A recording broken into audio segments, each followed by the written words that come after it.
Hello दोस्तों, स्वागत है आप सभी लोगों का राजस्थान एकेडमी पर। मैं परवीन सिंह आप सभी लोगों के साथ में। जैसा कि आप सभी लोग जानते हैं, कंटिन्यूअसली एलडीसी एग्जाम की आप जो है मेरी मैथ्स और साइंस की प्लेलिस्ट को देख रहे होंगे। और अगर नहीं देख रहे हैं तो आज से ही मैथ्स और साइंस की प्लेलिस्ट को देखना शुरू कर देवें, क्योंकि ये मैथ्स और साइंस की प्लेलिस्ट जो मैंने अपने यूट्यूब चैनल पर अवेलेबल करवा रखी है, आप लोगों ने देखा होगा उस लेवल का प्रीमियम कंटेंट यूट्यूब के ऊपर फ्री ऑफ कॉस्ट राजस्थान के अंतर्गत आने वाली वैकेंसी एलडीसी के लिए किसी ने भी नहीं पढ़ा रखा है। हालांकि वो कंटेंट पूरा का पूरा मैंने खुद तैयार करा था और बहुत ही प्रीमियम क्वालिटी के साथ में करा था, लेकिन मुझे तब भी डर था कि क्या पता कोई बच्चा ये नहीं कह दे इस ये तो थोड़ी सी लो क्वालिटी है। पर जब वो कंटेंट बच्चों ने देखा तो बच्चों को रियल में लगा कि हाँ, वो कंटेंट रियली बहुत सुपर्ब है। और उसी प्लेलिस्ट की बदौलत और इसके अलावा जो मेरी स्ट्रेटजी का वीडियो था, उसके अलावा कई ऐसे वीडियो जो लगातार आपने जो है आगे से आगे अपने दोस्तों को शेयर किए और वो वीडियो आज 1-1 लाख 1.5 लाख व्यूज तक पहुंचे हैं। उन सभी के लिए आप सभी लोगों का धन्यवाद। आज हम बेसिकली बात करने वाले हैं राजस्थान के अंतर जो आने वाली एलडीसी की भर्ती है, जिसका एग्जाम डेट ऑलरेडी घोषित है फरवरी 2024। उसके ऊपर अपन बात करेंगे। फरवरी 2024 के अंदर जो एग्जाम कंडक्ट होने वाला है, उसको मैं जो है किस प्रकार से आप लोगों को तैयारी करवाऊंगा और आपको किस प्रकार से उसके एक एक सिलेबस के पॉइंट को तोड़ना है। क्योंकि आज भी आपके पास में अभी अगर आप प्रिपरेशन करना स्टार्ट करते हो तो 6 महीने का समय है। कितने? 6 मंथ आपके पास में है। 6 मंथ्स आपके पास में अभी भी अवेलेबल है, तो आप आराम से तैयारी कर सकते हो और अपना सिलेक्शन करवा सकते हो। तो आज अपन सबसे पहले एलडीसी के सिलेबस को जानेंगे कि आखिर एलडीसी का सिलेबस है क्या। उसके बाद में ये जानेंगे कि इस सिलेबस को कैसे प्रिपेयर करना है। और उसके बाद में मैं आपको बताऊंगा कि किस प्रकार से आखिर मैंने अपना सिलेक्शन करवाया था। तो आप अगर उसी प्रिपरेशन के तरीकों को या वही स्ट्रेटजी थोड़ी बहुत फॉलो करेंगे तो आपके चयन होने के भी चांसेस है। 100% होगा ये मैं नहीं कह सकता, क्योंकि उसके लिए तो आपको अपना 100% देना होगा। बदल जाओ वक्त के साथ या फिर वक्त बदलना सीखो। मजबूरियों को मत कोसो, मजबूरियों को मत कोसो, हर हाल में चलना सीखो, हर हाल में चलना सीखो। तो चलिए आज बात करते हैं सबसे पहले अपन अपने सिलेबस की। तो फर्स्ट ऑफ ऑल आपको पता होना चाहिए कि राजस्थान के अंतर्गत जो एलडीसी का एग्जाम है वो कंडक्ट किसके द्वारा किया जाता है? RSMSSB बोर्ड के द्वारा कंडक्ट किया जाता है। और इस एग्जाम के अंदर दो फेज होते हैं। दो फेज मतलब कि आपके दो जो है मतलब एक तरह से कह सकते हैं एग्जाम के स्टेज है। ऐसा नहीं है कि एक एग्जाम दिया और क्रैक हो गया और सिलेक्शन नहीं। दो स्टेज में ये एग्जाम कंडक्ट होगा। पहला आपका है फेज 1, जिसके अंदर आप रिटर्न पेपर यानी ऑब्जेक्टिव टाइप के क्वेश्चंस का पेपर आएगा। आप उस पेपर को सॉल्व करेंगे, आपके मार्क्स आएंगे, आपकी कट ऑफ पर बेस्ड आपका सिलेक्शन होगा और उसके बाद आप स्टेज सेकंड के लिए जो है क्वालिफाई होंगे। तो फर्स्ट स्टेज हमेशा क्वालिफाई करना जरूरी है, क्योंकि जब फर्स्ट ही नहीं होगी तो सेकंड कैसे करेंगे। तो पहले आज अपन फर्स्ट स्टेज की बात करते हैं, फेज फर्स्ट। उसके अंदर भी फेज में भी दो पेपर होंगे। कितने पेपर होंगे? दो पेपर होंगे, पेपर 1 एंड पेपर 2। पेपर 1 जो होगा उसके अंदर आपका जीके जीएस और मैथ्स का सिलेबस रहेगा। और बात की जाए सेकंड पेपर की, तो उसके अंदर आपके हिंदी और इंग्लिश ये सब्जेक्ट्स रहेंगे। यानी अल्टीमेटली आपको total GK GS maths Hindi and English ये 5 पोर्शन कवर करने हैं। कितने? 5 पोर्शन कवर करने हैं। अब ये 5 पोर्शन के अंदर पहले पेपर में जो सामान्य ज्ञान दैनिक विज्ञान और गणित आएगी, उसके 50-50 क्वेश्चन आते हैं। कितने? 50 इसके, 50 इसके और 50 ही इसके, यानी जीके जीएस एंड गणित 50-50 नंबर की आएगी। और ये टोटल 100 अंकों का पेपर होगा। कितने अंकों का? 100 अंक का। प्रत्येक क्वेश्चन का मार्क जो है वो इक्वल होगा और नेगेटिव मार्किंग भी होगी। 3 घंटे का आपको इसमें समय मिलने वाला है। ठीक है, चल अब मैं जो है आपके साथ में इस वीडियो के अंदर पहले जीके का सिलेबस जो है वो थोड़ा सा डिस्क्राइब करके बता देता हूँ फटाफट से। बाकी मैंने इसका जो है जीके के लिए आपको बता ही रखा है, सोर्सेज वगैरह पहले भी, फिर भी एक बार वापस से मैं डिस्क्राइब कर देता हूँ। फर्स्ट ऑफ ऑल आपको करंट अफेयर पढ़ना है। करंट अफेयर्स के लिए आप राजस्थान के अंदर डेली आने वाला न्यूज़पेपर, राजस्थान पत्रिका, दैनिक भास्कर या फिर जो है दैनिक जागरण वगैरह, कोई भी आपको अच्छा लगे जो आपके घर के आसपास आसानी से उपलब्ध होता हो वो पढ़ना है। जरूरी नहीं है दिल्ली वाला न्यूज़पेपर ही आपके घर पहुंचे, जरूरी नहीं है आपको बॉम्बे वाला न्यूज़पेपर पढ़ना है, जरूरी नहीं है आपको जो है उत्तर प्रदेश का पढ़ना है। अरे भाई, जो डेली घर के आसपास जल्दी आ जाए बस वो पढ़ लिया करो। न्यूज़पेपर में सभी जगह न्यूज लगभग सेम ही छपती है ना। इसके बाद में इसके अंदर पढ़ना क्या है, तो अपने नेशनल लेवल के इश्यूज है ना। तो अपने को बिल्कुल भी रशिया और यूक्रेन के युद्ध के बारे में नहीं पढ़ना है, चाइना के बारे में कुछ भी नहीं पढ़ना, अमेरिका के बारे में कुछ नहीं पढ़ना, भारत पाकिस्तान के बारे में कुछ नहीं पढ़ना। पढ़ना है केवल इंडिया के अंदर के जो राज्य है उनके बारे में, और अपने राजस्थान की जितने भी प्रमुख घटनाएं हैं, मुद्दे हैं और संबंधित जो संबंधित संगठन है और संस्थाएं हैं उनके बारे में पढ़ना है। इसके अलावा कुछ भी पढ़ने की जरूरत नहीं है। समझ में आ गई बात? क्लियर है? चलो, इसके लिए बता ही दिया। मूमल वगैरह कोई जो है डेली एक मतलब जो हर महीने की मंथली वाइज या 2 मंथ के हिसाब से जो भी करंट अफेयर की आती हो वो पढ़ लिया करो। बाकी आपको करंट अफेयर डेली पढ़ लो, काम हो जाएगा।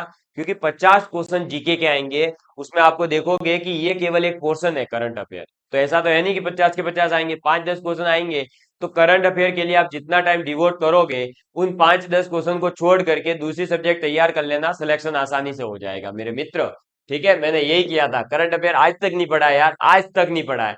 हाँ, अब मेरी जरूर इच्छा है कि मैं अब जो है बच्चों को करंट अफेयर शॉर्ट और स्वीट वे में पढ़ाऊं। उसके लिए मैं पढ़ना स्टार्ट करूंगा। बाकी मैंने आज तक कभी करंट अफेयर पढ़ा ही नहीं, कभी नहीं पढ़ा, सिर्फ न्यूज़पेपर पढ़ता हूँ, काम कंप्लीट। आगे देखो, दूसरी बात आ जाती है भूगोल एवं प्राकृतिक संसाधन पोर्शन। ये दूसरा जो पोर्शन है ये क्या है अपना, भूगोल और अपना प्राकृतिक संसाधन। अब भूगोल और प्राकृतिक संसाधन क्या है, तो भूगोल के अंदर आपको जो है कैसे पढ़ना है, क्या पढ़ना है, देखिए। सबसे पहले भारत की जो पारिस्थितिकी एवं वन्य प्राणी है उनके बारे में पढ़ना है। यानी इंडिया लेवल पर जो पारिस्थितिकी तंत्र और वन्य प्राणी यानी कि जितने भी अभ्यारण्य वगैरह है, नेशनल पार्क वगैरह है, बाघ परियोजनाएं हैं, उनके बारे में आपको पढ़ना है। राजस्थान की जो भौतिक दशाएं हैं, भौतिक दशाओं के अंदर क्या पढ़ना है, जलवायु, वनस्पति एवं मृदा, प्रमुख भौतिक विभाग और मानव संसाधन, जनसंख्या, जनजातियां, राजस्थान के प्राकृतिक संसाधन सभी आ गए उसके अंदर। क्या क्या, खनिज, वन, जल, पशु, ये सभी जो प्राकृतिक रूप से मिलते हैं। क्या खनिज कोई व्यक्ति खुद बनाता है क्या? नहीं। पशु क्या व्यक्ति खुद बनाता है? नहीं। तो ये जो प्रकृति के देन है हमारे पास में, पशु है हमारा, जल है, वन है। अब वन है तो पेड़ पौधे हम उगाते हैं, लेकिन जो वन होता है ना वो नहीं उगाते हम तो पेड़ पौधा एक आधा लगाते हैं यार, वन में तो हजारों पौधे होते हैं और अलग अलग प्रजातियां होती है। आपने जो आज तक देखे भी नहीं होंगे ऐसे ऐसे पेड़ भी है भारत में, तो वो एक प्रकृति की देन है ना। और वो जो है अपने को नेचुरली मिलते हैं, इसलिए उनके बारे में आपको पढ़ना है। इसके बाद में वन्य प्राणी एवं उनके संरक्षण से संबंधित, यानी जो वन्य प्राणी है उनके संरक्षण से संबंधित जो चीजें हैं उनके बारे में भी आपको पढ़ना है। ठीक है, चलो नेक्स्ट अपना। अब इसके लिए क्या फॉलो करें सर हम, भूगोल और इसके लिए? तो देखो इसमें जो राजस्थान का पोर्शन है उसके लिए आप लक्ष्य की पुस्तक पढ़ सकते हो। बाकी मैं तो आपको नोट्स दूंगा ही।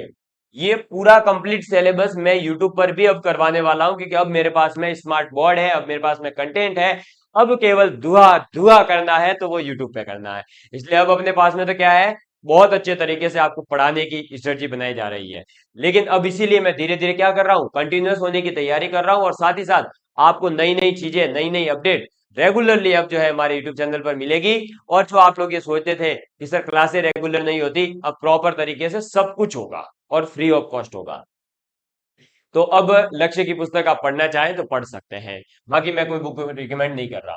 राजस्थान में कृषि आर्थिक विकास, यानी राजस्थान के अंदर जो एग्रीकल्चर और इकोनॉमिक डेवलपमेंट से रिलेटेड जो बातें हैं, उससे रिलेटेड जो करंट अफेयर है, जैसे कि प्रमुख फसलें अपनी, कृषि आधारित जो उद्योग है और प्रमुख सिंचाई परियोजनाएं हैं, और मरुभूमि से रिलेटेड जितनी भी परियोजनाएं हैं जिसमें आफरी, काजरी, ये सब आ गया। इसके अलावा जैसे प्रमुख कृषि आधारित उद्योग है तो चीनी उद्योग आ गया, सूती वस्त्र उद्योग आ गया, सीमेंट उद्योग आ गया, इन सभी के बारे में आपको पढ़ना है। ठीक है, इसके अलावा प्रमुख फसलों में गेहूं, चावल, मक्का, जौ, ज्वार, इन सभी के बारे में पढ़ना है। फिर हस्त उद्योगों के बारे में पढ़ना है, ठीक है, जैसे खादी उद्योग वगैरह, ग्रामो उद्योग भी है। खादी जो है वो उसका अलग से एक बोर्ड भी चलता है, खादी ग्रामो उद्योग बोर्ड भी चलता है, और वो आरएएफ मेंस के सिलेबस तक में इंक्लूड है। और इसके बारे में ये जो पूरा का पूरा पोर्शन है ना, ये 3rd नंबर वाला, इसके लिए कोई पुस्तक पढ़ने की जरूरत नहीं है, कोई।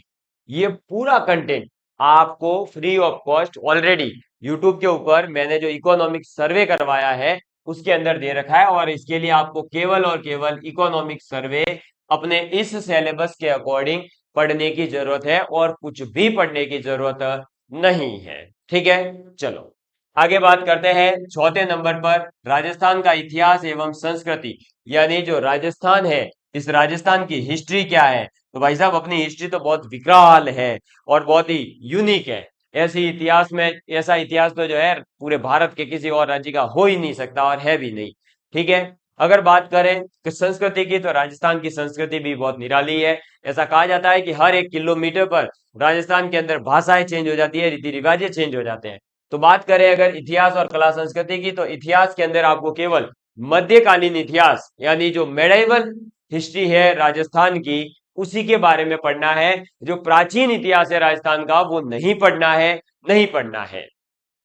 बात करें स्वतंत्रता आंदोलन और राजनीतिक चेतना की, तो स्वतंत्रता आंदोलन के अंदर यही 1857 की क्रांति आ जाएगी आपके। इसके अलावा जो राजस्थान के अंदर जो विभिन्न प्रकार के और भी कई आंदोलन हुए थे, राजस्थान का क्या योगदान था, असहयोग आंदोलन हो या चाहे फिर आपके जो अलग अलग नमक तोड़ो आंदोलन वगैरह, इनमें जो मतलब वही आपका नमक का जो रूल तोड़ने के लिए असविज्ञ आंदोलन था वगैरह, इन सभी के बारे में आपको पता होना चाहिए कि इसमें राजस्थान का विशेष कोई योगदान है या नहीं। ठीक है, और राजनीतिक चेतना तो आपको पता ही है, पृथ्वीराज सिंह जी वगैरह ने जो अलग अलग अपनी जितनी भी अलग अलग समाचार पत्र जारी करे थे, और गुरु गोविंद सिंह जी ने कुछ किया था, तेजाराम जी भील ने कुछ किया था, तो वो जो भी इन्होंने जिसने भी जो जो कर रखा है, केसी सिंह बारट जी ने जो किया था, वो सब आपकी राजनीतिक क्षेत्र के जो है जगत है, तो उनके इनाम आपको पता होने चाहिए। इसके बाद राजनीतिक पुनर्गठन, यानी कि जो पूरा ये राजस्थान है इसका पुनर्गठन कैसे हुआ, एकीकरण राजस्थान का बेसिकली। इसके बाद में लोक भाषाएं, अब यहाँ पर जो है ये 3 ही पॉइंट आपको हिस्ट्री के पॉइंट ऑफ व्यू से पढ़ने हैं, ये चीज ध्यान रखना।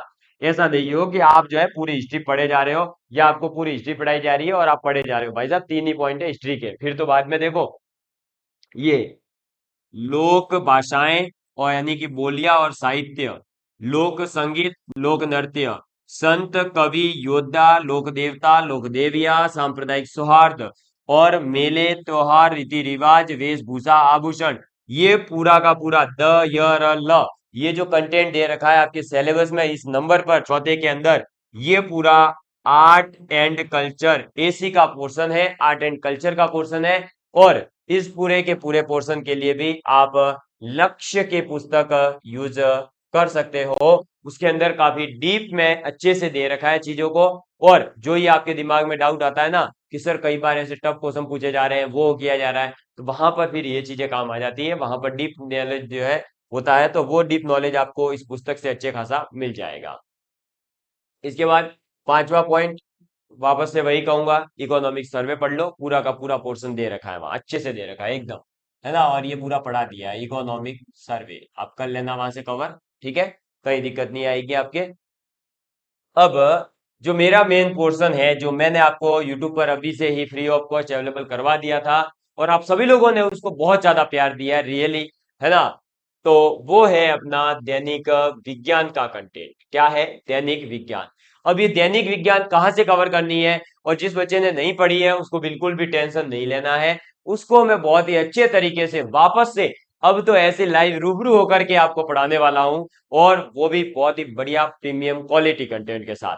देखिए, आपको जो है इसके अंदर पढ़ना है भौतिक रासायनिक परिवर्तन के बारे में, यानी फिजिकल एंड केमिकल चेंज के बारे में। और इससे मुझे आज भी याद है, आपके एलडीसी 2018 में टोटल 4 शिफ्टों में चारों बार क्वेश्चन आया था, यानी इसका एक आधा क्वेश्चन तो आप अभी भी मानकर चलें कि 101% आएगा, क्योंकि ये टॉपिक ऐसा है जिसके क्वेश्चन लगभग जहां कहीं भी ये सिलेबस में मेंशन हुआ है, वहां इसने अपना एक आधा क्वेश्चन तो लाया ही लाया है। ठीक है, तो भौतिक और रासायनिक परिवर्तन यानी केमिकल एंड फिजिकल चेंजेस पर बेस्ड जो क्वेश्चन होते हैं वो आएगा ही, इसको अपन बहुत अच्छे से समझेंगे।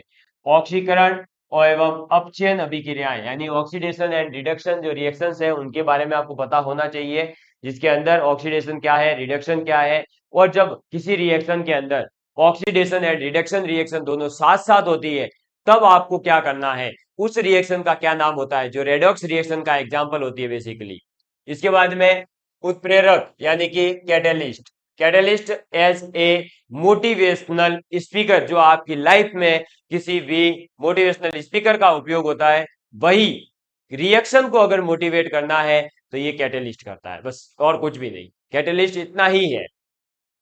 मैं आपको ऐसे ही समझाऊंगा, हर क्लास में साइंस जो है एकदम बेसिक वर्ड्स के अंदर आपको समझाई जाएगी। आपने आज तक जो है ऐसी राजस्थान में कहीं नहीं पढ़ी होगी। फिर देखिए आगे बात करें सेकंड नंबर पर, धातु अधातु एवं इनके प्रमुख और यौगिक, यानी कि जो धातु है, मेटल्स है, नॉन मेटल्स है, इनसे बनने वाले जो यौगिक है, सोडियम क्लोराइड है, सोडियम बाइकार्बोनेट है, सोडियम कार्बोनेट है, कैल्शियम कार्बोनेट है, मैग्नीशियम कार्बोनेट है, मैग्नीशियम हाइड्रोक्साइड है, HCl है, H2SO4 है, इन सभी के बारे में आपको मैं पढ़ाऊंगा अच्छे से।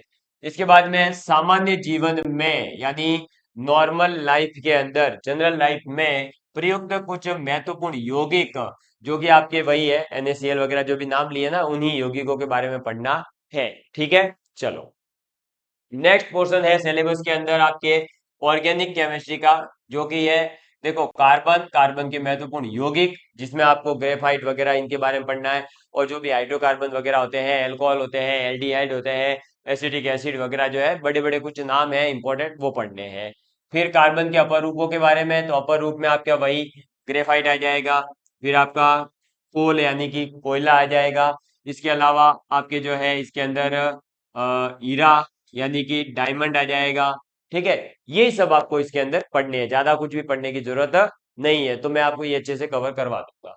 यही है पूरा। फिर आपके हैं क्लोरोफ्लोरोकार्बन थ्रियोन, जो कि ये भी एक कार्बन का ही बना हुआ कंपाउंड होता है, कार्बन फ्लोरोकार्बन। ठीक। फिर CNG कंप्रेस्ड नेचुरल गैस, ये भी एक जो है कार्बन का ही है, मतलब कार्बन डाइऑक्साइड वगैरह यही गैस होती है इसके अंदर, और कुछ नहीं। फिर बहुलक यानी पॉलीमर्स। बहुलक पॉलीमर्स का मतलब क्या होता है बेसिकली, कि एक ही चीज जब 3 4 5 हजारों करोड़ों बार मिलाई जाती है, जैसे आपका एथीन जो होता है, क्या मैं इसका एग्जांपल दूं अगर, तो देखो एथीन आपने नाम सुना होगा, और जब एथीन के ही एन टाइप्स यानी एथीन को ही बहुत बार, एन नंबर्स यानी 1000 बार, 10,000 बार, कितने भी नंबर हो सकते हैं, इतने नंबर बार जब मिलाया जाता है, इतने ही बार जो है इसका चेन साइक्लिक किया जाता है, यानी ethene ethene ethene ethene ethene जोड़ा जाता है, तब आपका बनता है जो आप डेली यूज में लेते हैं और जिसके ऊपर बैन लगाती है सरकार, पॉलीथीन। तो ये पॉलीथीन इस एथीन से ही बनता है। तो ये जो एथीन है ये तो होता है मोनोमर, और जो ये पॉलीएथीन है या पॉलीथीन जिसे अपन कहेंगे, वो आपका हो जाएगा पॉलीमर यानी कि बहुलक। समझ में आ गई बात। तो पॉलीमर और में एथीन यानी कि मोनोमर, इसे अपन जो है एकलक या फिर मोनोमर कहते हैं। ठीक है, क्या कहते हैं, एकलक या मोनोमर कहते हैं। उसी से जो है ये अपना बनता है, तो ये पूरी प्रोसेस होती है वो अपन अच्छे से समझेंगे। साबुन आपने अपने घर पे देखे होंगे, अपमार्जक यानी जो अपने डिटर्जेंट पाउडर्स आते हैं ना अलग अलग, वो सब अपन जो है उनके बारे में पढ़ेंगे, और ये सफाई कैसे करते हैं, इसमें मिसेल जो है वो कैसे बनता है, हाइड्रोफोबिया क्या होता है, हाइड्रोलिक क्या होता है, मतलब हाइड्रोजन जो हाइड्रो पानी को यानी H2O को कौन अट्रैक्ट करेगा, कौन दूर भगाएगा, मेल कैसे कपड़ों का साफ हो जाता है, ये सब अपन इसमें पढ़ने वाले हैं। ठीक है, इसके बाद में देखो ये तो था केमिस्ट्री का पोर्शन। केमिस्ट्री के 3 टॉपिक है आपके बेसिकली, तो ये तीनों टॉपिक आपके ध्यान में रहे। पहला, दूसरा और तीसरा जो आपके सिलेबस में दे रखे हैं वो केमिस्ट्री के टॉपिक है। किसके टॉपिक है, केमिस्ट्री के टॉपिक है। इसके बाद में जो चौथे नंबर पर टॉपिक दे रखा है वो दे रखा है आपके प्रकाश का परावर्तन और इसके नियमन, यानी reflection of light. Reflection of light का मतलब है, जैसे देखो आज मैं बोर्ड के सामने खड़ा हूं, मेरे ऊपर जो है ऊपर से लाइटें आ रही है, और वो लाइट टकरा करके वापस कंप्यूटर के कैमरे के पास में पहुंच रही है, उसी वजह से मैं आपको दिख पा रहा हूं, है ना।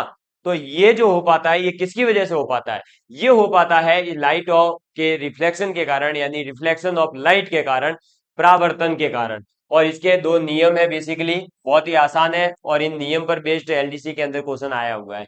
अच्छे से करेंगे, पीवाईक्यूज भी करवाऊंगा आपको। प्रकाश का वर्ण विक्षेपण डिस्पर्सन, जो आपका प्रकाश है वो व्हाइट कलर का होता है, आप ऐसा मानते होंगे है ना, व्हाइट कलर। और फिर आपको जब कोई पूछता है कि इस व्हाइट कलर के अंदर कितने कलर है, तो आप जवाब दे देते हो कि इसके अंदर कोई कलर नहीं है, तो एकदम व्हाइट ही है। लेकिन वो गलत जवाब होता है। बेसिकली व्हाइट कलर के पास में भी टोटल 7 कलर होते हैं, और वो 7 कलर मिल करके ही आपका व्हाइट कलर बनता है। इसी वजह से जो इंद्रधनुष वगैरह है उसमें 7 कलर है, आपने अगर ध्यान से देखा हो तो, या फिर आपने कभी ध्यान दिया हो तो जब आपकी मम्मी कपड़े वगैरह धोती है, जो बुलबुला बनता है उसके ऊपर कलर आपको साथ साथ दिखाई देते हैं, उसका यही रीजन है। ये सब समझाया जाएगा वहां, डिस्पर्सन उसी को कहते हैं। फिर आपके लेंस जो होते हैं, जैसे ये जो मैंने देखो चश्मा पहन रखी है, हालांकि कैमरे इतना क्लियरिटी के साथ आता है कि पता भी नहीं चल रहा होता बच्चों को, पर ये जो मैंने चश्मा पहन रखी है इसके अंदर लेंस लगे हुए हैं। क्या लगे हुए हैं? लेंस। अब वो लेंस कौन सा है, वो मैं आपको जब लेंस यानी कि निकट दृष्टि दोष में कौन सा लेंस लगेगा, दूर दृष्टि कौन सा लगेगा, निकट दृष्टि क्या होता है, दूर दृष्टि क्या होता है, वो सब अपन लेंस के प्रकार और साथ ही साथ जब दृष्टि दोष और उनके निवारण के बारे में पढ़ेंगे, तो निवारण के अंदर मैं ये बताऊंगा कि मैंने कौन सा चश्मा पहन रखा था। और अगर आप लोगों ने साइंस पढ़ रखी है और मेरे वीडियो देख रखे हैं तो आपको इसका आंसर पता होगा, तो आप मेरा कमेंट इस वीडियो के अंदर कमेंट में डाल सकते हैं कि मैंने कौन से चश्मा पहन रखे हैं। ठीक है, समझ में आई बात? क्लियर है? तो ये है आपका साइंस का केमिस्ट्री का पोर्शन और फिजिक्स का पहला टॉपिक। इसके बाद में अभी और भी सिलेबस है अपने, है ना, ऐसा नहीं है इतने में काम नहीं है। पूरी की पूरी साइंस दे रखी है आपको। मेरे को लग रहा था आरएमएसएसबी बोर्ड एलडीसी नहीं बना रही है, लगा था एक बार तो कि आपको है ना इलेक्ट्रिशियन बना रही है। पूरी की पूरी साइंस दे रखी है भाई साहब, तगड़ी वाली। अब पहली वाली तो फिजिक्स बता दिया, दूसरा वाला देखो, मतलब ये जो पांचवा टॉपिक दे रखा है आपके सिलेबस में, वो भी फिजिक्स का ही है। और उसके अंतर्गत आपको इलेक्ट्रिसिटी, विद्युत से संबंधित पूछा जाएगा, जिसमें आपको विद्युत के बारे में पता होना चाहिए, विद्युत धारा के बारे में, ओम के नियम के बारे में, विद्युत सेल के बारे में, फैराडे के विद्युत चुंबकीय प्रेरण के नियम पता होने चाहिए, विद्युत जनित्र यानी इलेक्ट्रिक जनरेटर के बारे में आपको पता होना चाहिए, विद्युत मोटर के बारे में पता होना चाहिए, घरों में जो विद्युत संयोजन की व्यवस्था है यानी इलेक्ट्रिक करंट का जो अरेंजमेंट होता है हाउस के अंदर, आपके घरों में, मतलब ये जो करंट आता है ये कैसे आता है, किस ऑर्डर में ये सब जुड़े हुए रहते हैं, वो सब चीजें आपको पता होनी चाहिए। विद्युत धारा क्या होती है, ओम का नियम क्या होता है, जैसे आपने ओम का नियम है ना ये तो पढ़ रखा है सभी ने भी। सॉरी, एक minute. I is sorry, V is equal to क्या होता है, आई आर होता है, ये सभी ने पढ़ रखा है, ये ओम का नियम है। लेकिन इस ओम के नियम पर बेस्ड जब क्वेश्चन आता है तो अच्छे अच्छों को ना नहीं याद आ जाती है। क्यों भाई? क्योंकि हमने साइंस रटी है, हमने ओम का नियम याद कर लिया कि किसी भी एक कंडक्टर के दोनों सिरों पर जो विभवांतर होगा, वो विभवांतर उसके करंट और रेजिस्टेंस यानी प्रतिरोध के गुणनफल के बराबर होगा। अब ये पढ़ लिया, या फिर हमने ये भी पढ़ लिया, कई बार ये नहीं पढ़ के ये पढ़ लेते हैं कि जो विभव का कंडक्टर यानी चालक है उसके अंदर विभव और प्रवाहित होने वाली धारा दोनों एक दूसरे के डायरेक्टली प्रोपोर्शनल होते हैं। लेकिन मेरे दोस्त वो चीज काम नहीं आती है, उस पर बेस्ड ये क्वेश्चन सॉल्व नहीं होंगे आपको ये सिर्फ रटने से। V equal to I R का कॉन्सेप्ट समझना होगा, क्वेश्चन प्रैक्टिस करनी होगी, ठीक है, वो मैं आपको करवा दूंगा। फिर इसके बाद में जो अपने रख रखाव है, इनके उपयोग में लेते समय सावधानियां वगैरह, ये सब आपको पढ़ने हैं, ये भी एक फिजिक्स का टॉपिक है। और 6 नंबर पर आ जाता है अंतरिक्ष एवं सूचना प्रौद्योगिकी यानी स्पेस एंड इंफॉर्मेशन टेक्नोलॉजी। और भारत के जितने भी अंतरिक्ष अनुसंधान कार्यक्रम है उसके बारे में, हाल ही में जो चंद्रयान 3 छोड़ा गया है उसके बारे में जरूर क्वेश्चन आएगा। तो ये चंद्रयान 3 के बारे में क्या जानकारी होनी चाहिए आपको, वो मैं बता दूंगा। चंद्रयान 3 पर पीएचडी नहीं करनी है। फिर बायोलॉजी का पोर्शन आ जाता है, आनुवांशिकी से संबंधित सामान्य शब्दावलियां, मेंडल के आनुवांशिकता के नियम और गुणसूत्रों की संरचना, न्यूक्लिक अम्ल, प्रोटीन संश्लेषण का केंद्रीय सिद्धांत, मनुष्य में लिंग निर्धारण कैसे होगा, ये सभी। ठीक है, वो कैसे होता है, क्या होता है, वो सब चीजें मैंने वैसे पढ़ा रखी है, पर अब हम स्मार्ट बोर्ड के माध्यम से वापस पुनः एकदम सुपर वे में पढ़ने वाले हैं।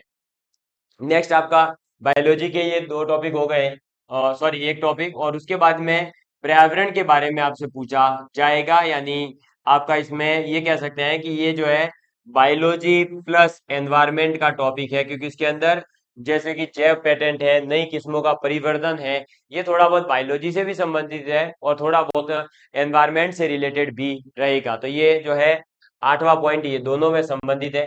9वां पॉइंट है जंतुओं का आर्थिक महत्व, यानी जो एनिमल्स है उनका क्या इकोनॉमिक इंपॉर्टेंस है, और पादपों का क्या आर्थिक महत्व है, वो आपको पढ़ना है। इसके बाद में 10वें नंबर पर आपका रक्त समूह आ जाता है, रक्तदान आ जाता है, RH फैक्टर आ जाता है, रोगाणु, मानव रोग के कारण, मानव का स्वास्थ्य, कुपोषण, उनका निवारण, ये सब आपको पढ़ना है। ठीक है, समझ में आ गई बात? क्लियर है आप सभी लोगों के लिए? ये रहेंगे 10 टॉपिक आपके साइंस के, जो आपको अच्छे से एकदम तैयार करवाने की पूरी कोशिश की जाएगी और काफी अच्छा अपन आपको करवाने वाले हैं। अब इस पूरे साइंस के पोर्शन के लिए सर हम क्या पढ़ सकते हैं?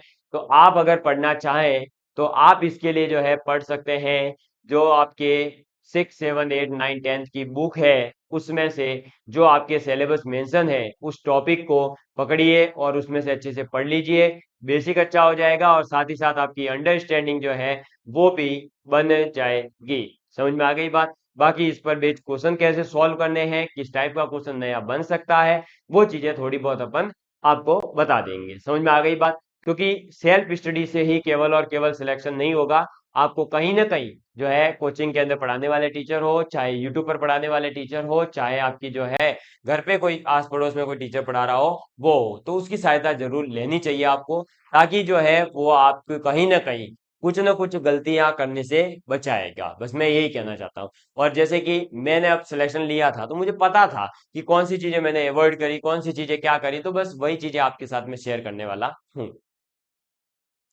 अब नेक्स्ट अपने आ जाता है गणित का सिलेबस। किसका सिलेबस? गणित का। और ये लास्ट पोर्शन है, गणित का सिलेबस कैसे तैयार करना है। ये सबसे टफ लगता है लोगों को, क्योंकि एक तो क्या है, LDC की प्रिपरेशन करने वाले मैक्सिमम बच्चे जो है आर्ट्स फील्ड से आते हैं। मैं ये नहीं कह रहा हूँ कि सभी आर्ट्स वाले होते हैं, साइंस वाले भी तैयारी करेंगे, लेकिन जो आर्ट्स का बच्चा होता है उसके दिक्कत आती है गणित और साइंस का पोर्शन कवर करने में। और आपने देखा कि 100 में से तीसरा पोर्शन उसका है, यानी लगभग जो है मतलब जीके को छोड़ दे 33 नंबर को, तो 66 नंबर आपके मैथ्स और साइंस के हैं। अब बताओ, मैथ्स और साइंस के जब 66 नंबर है लगभग, तो बच्चा डरेगा कि नहीं बेचारा है?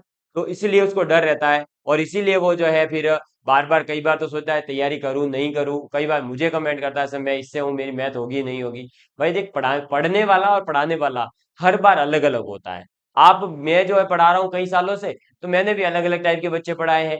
आप भी पढ़ रहे हो तो अलग अलग टीचरों से पढ़े हो। तो एक बार जो है हो सकता है कि आपका कॉम्बिनेशन मेरे साथ सेट होता हो, या मेरा कॉम्बिनेशन आपके साथ सेट हो जाए, और आपको जो पढ़ाऊं वो समझ में आ जाए, तो आप सिलेक्शन भी ले सकते हैं। क्योंकि मैंने अभी तक जो मैथ पढ़ाई है, आप यूट्यूब पर देखिए, आपको बहुत शानदार तरीके से समझ आएगी। और नहीं आती है, अब वाले जो वीडियोज आएंगे उसमें और अच्छे से आएगी, क्योंकि उस टाइम पे मैंने लैपटॉप पे पढ़ा रखा है ना। अब देखो, मैथ के अंदर बात करें तो पहली वैदिक गणित आएगी, पूरी की पूरी। उसमें घनमूल पढ़ना है, वर्गमूल पढ़ना है, और ये आपके घनफल पढ़ना है। और 6 डिजिट तक केवल, है ना, 6 अंकों तक। ये बहुत आसान है, एक दिन की है वैदिक गणित, ज्यादा बड़ी नहीं है।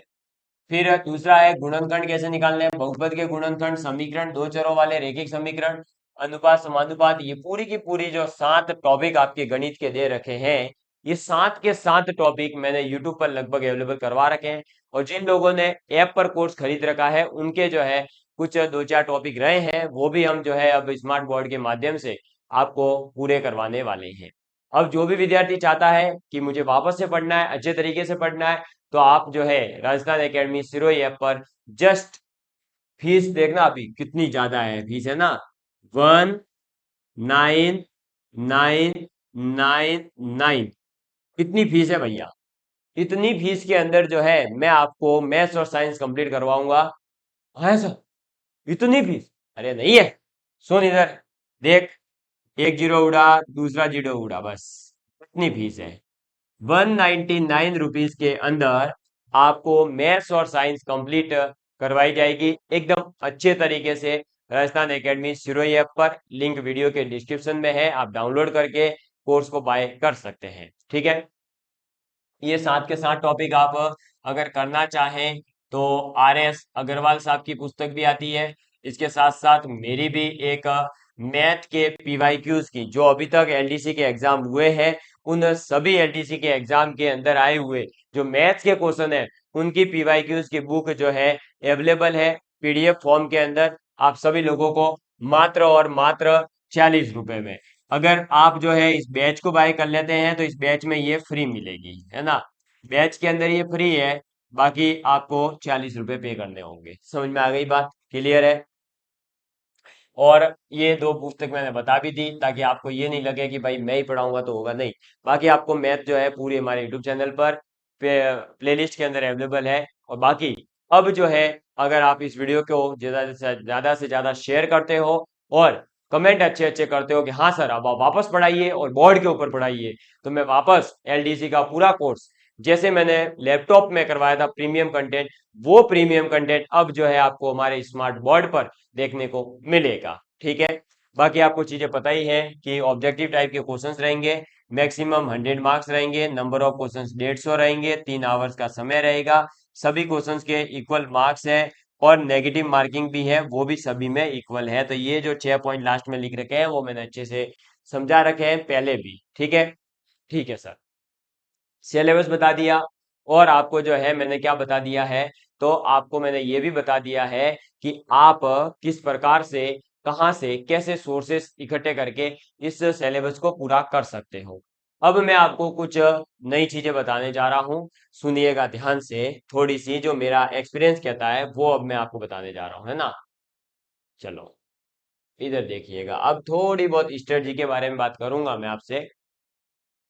सबसे पहले देखो, आपके पास में जो है 3 सब्जेक्ट है ना। जीके के अंदर अलग अलग सब्जेक्ट है, वो कंसीडर नहीं कर रहा, मेरे पास अभी जस्ट मान रहा हूँ 3 सब्जेक्ट है। कितनी सब्जेक्ट है? 3।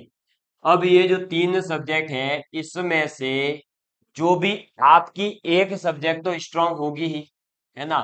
अरे कोई ना कोई सब्जेक्ट तो आपकी स्ट्रांग होगी ही। तो जो सब्जेक्ट आपकी स्ट्रांग है, पहले आप उस सब्जेक्ट को पूरा करें। यानी सबसे पहले आपको स्ट्रांग जो भी सिलेबस है, जो स्ट्रांग सब्जेक्ट है आपकी सिलेबस के अकॉर्डिंग, जैसे मेरी थी, तो मुझे पता था कि मैथ्स और जो साइंस का सिलेबस है वो मैं अच्छे से कवर कर सकता हूँ। जीके के ऊपर मैं जो है टाइम बाद में दूंगा। तो मैंने क्या करा, पहले मैथ्स और साइंस को एकदम अच्छे से कंप्लीट कर लिया, और मैथ्स और साइंस को इतने अच्छे से कंप्लीट कर लिया कि मुझे विश्वास हो गया था कि 66 नंबर की है तो उसमें से मैं 60 तक पहुंच जाऊंगा अकेला ही। कितने तक? 60 तक। 100 में से 60 मार्क्स जो है मैं केवल और केवल मैथ और साइंस में लेकर के आ जाऊंगा। इतना विश्वास था, इतनी मेहनत करी थी मैंने खुद ने। तो अब जब मैंने इतनी मेहनत कर ली और 60 मार्क्स तक मैं पहुंच गया, और 66 पूरे तो जो है देखो कभी नहीं आ सकते, क्योंकि क्या होता है, हाँ अगर पेपर पूरा एकदम सही बनाओ और आपके फेवर में आ जाए, और कभी जो है किसी क्वेश्चन को कोई डिलीट नहीं करे, तब आप पूरे पूरे ला सकते हो। बाकी तो कहीं ना कहीं सर्कमस्टेंसेस बनते ही है। जैसे मैंने मैथ में 50 के 50 सही किए, लेकिन एक क्वेश्चन को आरएमएसएस बोर्ड ने उस टाइम डिलीट कर दिया था, 50वां क्वेश्चन मेरा था वो। अब वो डिलीट कर दिया तो मैं तो बाहर हो गया ना, उन 50 ही हुए मेरे 50 में से सही तो है।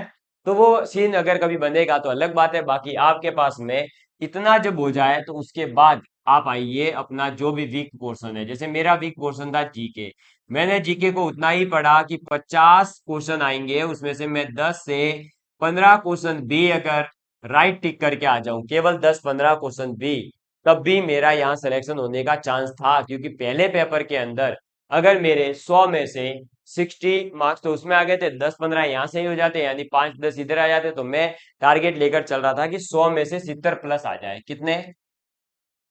70 प्लस। अब बताइए, अगर 100 में से 70 प्लस एक ही पेपर में आ गए, हिंदी इंग्लिश में भी मैंने मान लो 50-60 नंबर ले आया, तो 200 में से 120-30 के आसपास मेरा स्कोर बन जाता। 120-30 के स्कोर पर आराम से आप जो है क्वालिफाई कर सकते थे। समझ में आई बात? है ना। तो ये है आपका तैयारी करने का तरीका भाई। सबसे पहले आपको जो है अपनी स्ट्रॉन्ग सब्जेक्ट को तैयार करिए, उसके बाद में हिंदी इंग्लिश को तैयार करिए, और फाइनल कट ऑफ के बारे में अभी से नहीं सोचना है, ना ही साथ के साथ अभी से जो है आप टाइपिंग में अपना टाइम वेस्ट करें। मैंने टाइपिंग बिल्कुल भी तैयारी नहीं करी, है ना। टाइपिंग के लिए मैंने कभी सोचा ही नहीं था एग्जाम के टाइम पर तो कि मुझे टाइपिंग करनी भी है। अरे भाई टाइपिंग फेज सेकंड है, जब मेरा फेज फर्स्ट नहीं निकल रहा तो मैं क्या करूं, है।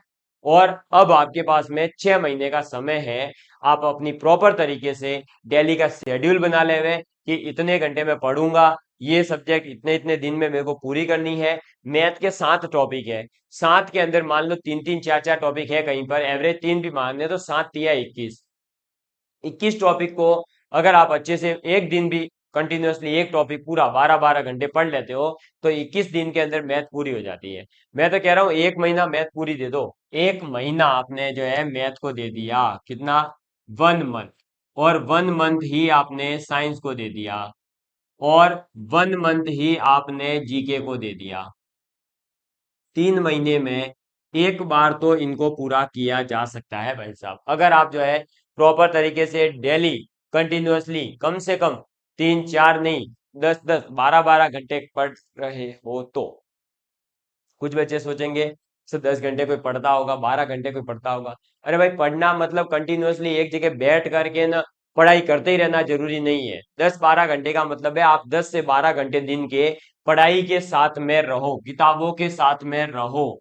तब बुक्स के साथ में जब आप रहोगे, है ना, जैसे कि आपने अभी एक टॉपिक ये पढ़ लिया, उसके बाद में इसके क्वेश्चन देख लिए कैसे कैसे आए थे, फिर दूसरा टॉपिक पढ़ लिया, फिर उसके क्वेश्चन देख लिए, फिर कोई दूसरी सब्जेक्ट पढ़ ली, जैसे तैसे करके दिन के आपने जो है 7 7 8 8 घंटे तक लगातार पढ़ाई में जारी रखे, किताबों के साथ में अटैच रहे, तो आप जो है इस एग्जाम को आने वाले जो फरवरी 2024 के अंदर डेट होगी उसमें आप इजीली क्वालिफाई कर जाओगे। मैं सच बता रहा हूँ दोस्तों, इस एग्जाम को क्रैक करने के लिए ज्यादा पढ़ने की जरूरत नहीं है। बस प्रॉपर तरीके से स्ट्रेटजी बना करके अच्छे कंटेंट को अच्छे तरीके से ज्यादा रिवाइज करके सिलेक्शन ले सकते हैं। हार्ड एंड फास्ट इसके अंदर कुछ भी आता भी नहीं है, इतना टफ इसका पेपर भी नहीं आता है। और हिंदी इंग्लिश जैसे है सेकंड पेपर के अंदर, तो उसके लिए आप डेली अभी से ही क्या, डेली अभी से ही 10 10 विलोम शब्द है, पर्यायवाची शब्द है, 5 एनोनिम्स है, सेंटोनिम्स है, वन वर्ड सब्स्टिट्यूशन है, मुहावरे है, लोकोक्तियां है, उनको आप अभी से ही पढ़ना स्टार्ट करो ना। दिन के 5 5 10 10 का सेट बना लो, या तो 5 याद करो या 10, और डेली के डेली याद करो। अगर डेली डेली याद करोगे, क्या 6 महीने बाद में आपके पास हिंदी इंग्लिश की एक तगड़ी वोकेबलरी तैयार नहीं होगी होगी। ऐसे ही आप साइंस के एक बार प्रॉपर तरीके से नोट्स बना लो और उन नोट्स को बार बार रिवाइज करो, आपका काम आसान हो जाएगा। समझ में आई बात? तो भाई देखो, मेहनत करनी पड़ेगी, क्योंकि मेहनत के दम पर ही आपको सफलता मिलेगी। केवल और केवल ये सोचने से कि हम तैयारी कर रहे हैं हो जाएगा ना, अभी तो 6 महीने हैं। देख भाई, 6 महीने हैं, कभी भी 6 महीने गुजर जाएंगे और गुजर रहे हैं। कब से देख लो, एग्जाम डेट घोषित हुए भी लगभग 1 महीना होने आ गया है, आपको पता है। तो इसका बात का ध्यान जरूर रखें, समय बहुत फास्ट जा रहा है। अब यहाँ पर एक दिक्कत आ जाती है कि एक तो ये सीईटी का क्या करें हम, है ना, हमारा स्कोर क्या होगा, एक हमारे ये न्यू जीके का क्या करें। तो देखो भाई, न्यू जीके अभी तक जो है आपके एग्जाम में हर एक जिले को गांव वाइज और ऐसे पूरा प्रॉपर तरीके से डिस्ट्रीब्यूशन जो है वो नहीं आया है, उसकी अधिसूचना जारी नहीं हुई है अभी तक। अभी केवल डिस्ट्रिक्ट कौन कौन से बने हैं, कहां पर बनेंगे, क्या होगा, वो थोड़ी बहुत सूचनाएं आई है। गांव वाइज प्रत्येक का राजनीतिक सीमाकरण अभी तक नहीं हुआ है। तो तब तक तो आपको जो है केवल और केवल नए जिलों के लिए जो समिति बनाई गई थी, आयोग बना है, या फिर कितने संभाग बन गए, कौन सा संभाग नया बना, कौन सा जिला नया बना, कौन सा जिला टूट करके कितने टुकड़ों में, बस वो चीजें पता होनी चाहिए।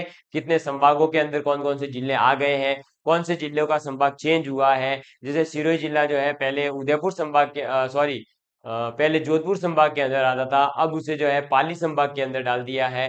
तो ऐसे जो छोटे मोटे चेंज है बड़े स्तर पर, वो केवल आपको याद रखने हैं। बाकी आपको जीके के अंदर कहीं पर भी अपने डिस्ट्रिक्ट वगैरह को चेंज अभी नहीं करना है। वो जब चेंज होगा तब आपके सामने आ जाएगा, उसके बारे में कंप्लीट डिटेल में, ठीक है। और दूसरी बात, सीईटी का स्कोर। भाई देखो, सीईटी का स्कोर जिसके भी 40% भी हो रहा है ना, बस वो तैयारी चालू करो। 15 गुना में आऊंगा नहीं आऊंगा क्या होगा, तैयारी कर ली तो वो सब छोड़ दो। अभी सिर्फ और सिर्फ ये सोचो कि जो 40% अगर आपके मार्क्स आ रहे हैं, आपको एलडीसी की तैयारी करनी है और तैयारी में लगे रहो। अगर बाई चांस आगे जाकर कुछ ऐसा हुआ कि आप नहीं दे पाए एग्जाम, तो कोई घाटा नहीं होने वाला। कोई ना कोई तो वैकेंसी आएगी, वहां पर तो आपका ये नॉलेज काम आ ही जाएगा। आपने मैथ तैयार कर ली, साइंस तैयार कर ली, तो कोई और भी वैकेंसी आएगी, वहां भी आपको हेल्प मिलेगी, है ना। तो इस चीज को आप जरूर ध्यान रखें, और अपनी तैयारी को धार देने के लिए कंटिन्यूअसली जो है अपनी रेगुलरिटी के साथ में प्रैक्टिस करें। और मैं भी अब आप लोगों के साथ में जुड़ करके आपको और भी ज्यादा तरीके से बहुत ही अच्छी मेहनत करवाना चाहूंगा, और आप लोग भी, मुझे उम्मीद है कि आप सपोर्ट करेंगे। इस वीडियो को अपने दोस्तों तक पहुंचाइएगा और साथ ही साथ बता दीजिए कि अब राजस्थान एकेडमी पूरे जोश, तन, मन, धन के साथ में आप सभी लोगों के लिए तैयार है। तो आप सभी लोग भी तैयार हो जाइए और आइए इस स्मार्ट बोर्ड के माध्यम से स्मार्ट स्टडी करके और एक स्मार्ट सा एलडीसी बन करके राजस्थान के सचिवालय में बैठे, राजस्थान के शिक्षा विभाग के किसी ऑफिस में जाकर बैठे, किसी विद्यालय में जाकर बैठे, किसी अदर ऑफिस में जाकर के बैठे, तब जो है हमें मजा आएगा। चलिए, स्मार्ट एलडीसीज आप सभी को bye bye, love you all of you, please take care and please share with friends. जय हिंद, जय भारत।